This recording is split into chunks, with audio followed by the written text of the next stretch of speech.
Your hand for questions. We're going to try and get through as many as we can in a short amount of time. With that, Coach, whenever you're ready. Yeah, you bet. Congrats to Michigan here. Obviously, we dug ourselves a hole in the first quarter. The turnovers, gave them great field position. Our defense did a good job. Most of those drives of holding to field goals gave us a chance. Loved the fight in our team.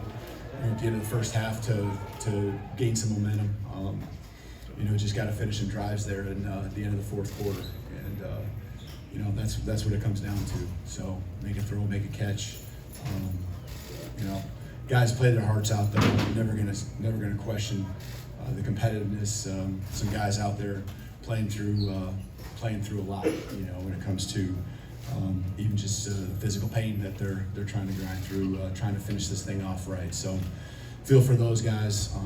Want the guys that obviously are going to be coming back to remember this feeling, remember some of the feelings throughout the year. But we gotta keep building, continue to move forward. Thanks, Coach. With that, we'll start with Chase here on the right. No mic. No, Mike, go ahead.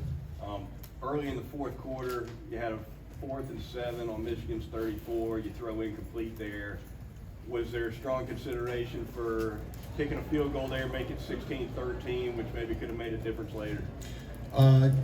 Yeah, you think about it. Felt like at the time, and obviously now we know that he can kick the one at the end. From that distance, just felt like we were on the fringe of really what the percentages were. Understanding who we are, again, it sounds like you don't have confidence in your kicker, which I do, but just felt like we can convert a 4th and 7, and what was it, 4th and 7? Yeah, 4th and 7. And so, unfortunately, we didn't, and felt like the passing game when we were, executing, which that's a big part of it, right? We could find a way to convert and get the ball in the right guy's hands and let him go make a play. Go with Nick, staying on the right side. Kalen, you decided to stick with Kalen even after that first quarter. What was that decision, and how did you do through all that? Well, I think there were some elements that played. I know even the pick, that's a really nice play.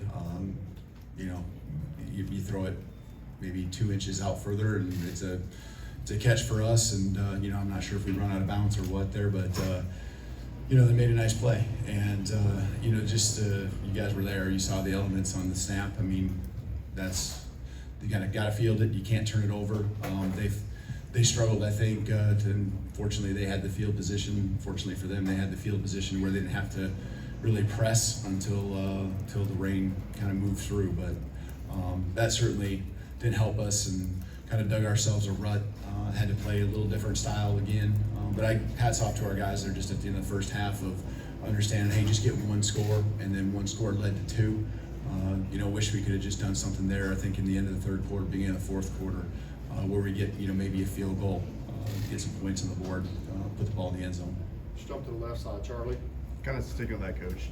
For clarity's sake, did you consider at all maybe making a change in quarterback, and if so, how come? Why not? No, I didn't. I just felt like there's things that he still did. We scored a field goal. With him using his legs, we went 95 plus yards in less than a minute. And so just that factor and what we needed with him and his mobility added to the run game, I felt like that was, the swap right there. So the interception early, and you want a lot of those incompletions happened in down at distances that weren't favorable, or backs to the wall and have to throw the ball at the end of the first half, at the end of the second here. So I know that gets away from you from the completion percentage, but I thought there was still a lot of good plays that he made too, and I saw, I guess, a fighter, the fight in his eyes, and as long as I see that, I want to hang in there with the guys that this program means a lot to. Go with Tony, staying on the left side. Hey, Kalen. Just given the lack of depth at receiver, you guys didn't really go to the running game as much. Was that just because they were stopping you, or was that? What was the reason for you only had 12 carries by running backs? Yeah, I think that they're one of the top 5 rushing defenses, and I know that there's personnel on both sides, both teams that were different maybe from what you would see in the regular season, both us and them. But I think there was certainly part of our game plan to where we felt we needed to spit the ball out and get the ball in the right guy's hands, and try to do that. And whether it was slipping or incomplete passes, some of those plays didn't get executed the way that you practiced them for the last 2-3 weeks. So there were some runs that I think Jam at the end of the game poured up in there at the end of the first half. I really thought he did a nice job getting us out from behind our end zone there. So he ran hard, and I think just having a little bit of a balance was important for us in this game, just because of kind of who they were and a little bit of what we felt we could do to attack them. Going to the far right, Matt. Kalen, do you think this season is successful? I mean, every time you're in a locker room and you have something like this, it's disappointing. But I think there's a lot of things that you take from it, and I mean, I know that the guys that hung in there, that probably played their last game in the crimson and white, they wouldn't have had it any other way. As far as to show the grit, show the determination, to show the competitiveness. They stayed the course. There's a whole lot more. I just think that really goes into the last 12 months. People see what happens on a Saturday, but it's guys choosing to stay here, guys choosing to go from one week to the next. When you're on a little bit of a roller coaster through the middle of the season, and as long as we learn from it, then to me, then it can be a success moving forward. We're going to take all these things that happened, and there's some things that happened in the game today too that we got to learn from and make sure that those mistakes don't hurt us a year from now. I don't care if it's turnovers, penalties. It's everything. And so to me, it's a success if we move forward and we take advantage of the lessons, even though we don't want to learn those lessons sometimes, right? Because they're hard.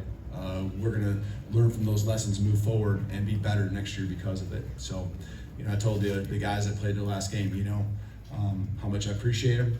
I know the teammates shared how much they appreciate them as well in the locker room.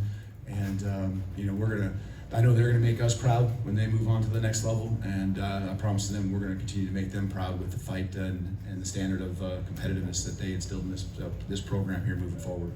Let's go to the second row on the left, starting with Mike. Was there an explanation given to you on the sideline for action penalty? I think just ran into someone on our team. I'm not sure who or what. All right, we got 2 more questions, starting with Katie. You talked about how you showed some fight at the end of the first half and were able to kind of carry that momentum into halftime. Why do you think you weren't able to kind of keep it going at the beginning of the second half? There's the losses were the ones that hurt us. A sack, being behind the chains, that's what they thrive on, right? Their defense does a good job of thriving on being physical, forcing you down distances where you're behind the chains. And, when that happened, it's tough to overcome against a team that understands their identity, plays team football. We knew the game would get shrunk down when you kind of knock out the first quarter, which you can't do because that's part of the game. And all of a sudden it takes on a different, game of its own because you're down 16-0. You're just fighting and scrapping and trying to give yourself a chance like we did at the very end. All right, last question, Colin. Hey, Kalen, kind of looking back, Jalen hasn't announced his intention in terms of what next year looks like, but looking back at your time with him, how have you seen him grow? How have you seen him kind of respond to being, I guess, the face of your first program here? Yeah, well, I think everyone would probably share the same feeling I have, is that, the guy always speaks about the team. He always speaks about his teammates. It's not about him, and he leads that way every day, in our program. And, when you're the quarterback of any football team, the eyes are always on you, and especially when you're at Alabama and you're going through some ups and downs once in a while in the course of the season. It takes on a heavy burden sometimes, and he's just steady. He stays the course, and I guess the fight in him, the ability to move forward. I thought that is something, even in the midst of times when he maybe didn't make a play that he could have made or wanted to make, or even a mistake, which everyone's going to make a mistake here and there. I thought that's one area where he's really improved, especially the last half of the season. And I think our guys appreciate that. in him. I think that they have taken that. We've taken that on as a team too, and always trying to move forward, even when we're not perfect. Thanks, Coach. You bet. Thanks. Roll Tide. For Alabama.